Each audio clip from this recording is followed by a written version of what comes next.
This is interesting. This was in CNN. I found this earlier this morning, and it says, yet more evidence Donald Trump is running a shadow presidency. I can't show you the whole article, it's really long, but all you have to do is Google CNN Trump shadow presidency. It'll be the first result that pops up.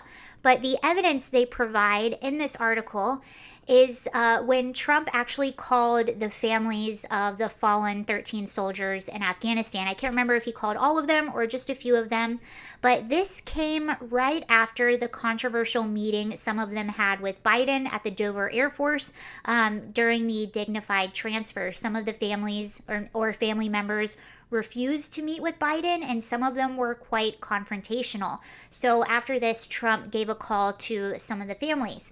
And in the article, it later says it's typical for most presidents and traditional for most U.S. presidents to stay out of national affairs once they leave office. They gave the example of Bush moving to Texas, learning to paint.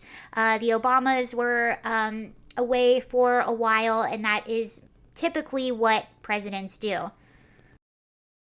And they're saying, is this appropriate? Well, one person with the Washington Post did say, I thought this was really interesting, a post presidency is its own kind of office, term limited only by death, and held at any given time by few men, each with their own ideas of how to wield a more abstract kind of power.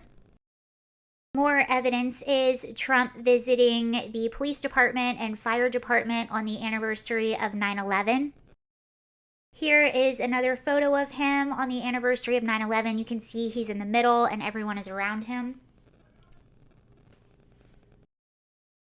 I don't find this odd or surprising at all for Trump, and he seems to be met with a very warm reception everywhere he goes. So I think if the public wants it, and if this is how he views his post presidency, and the whole reason a president goes into office in the first place is because they're very concerned with national affairs. So it would make sense that you would have some sort of commentary after you're out of office.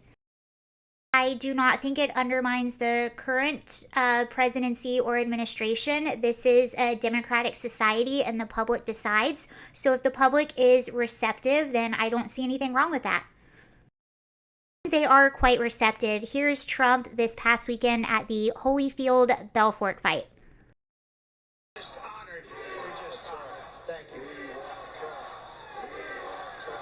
That's what everybody's saying now. I don't think you hear that back home. Everybody's screaming right now.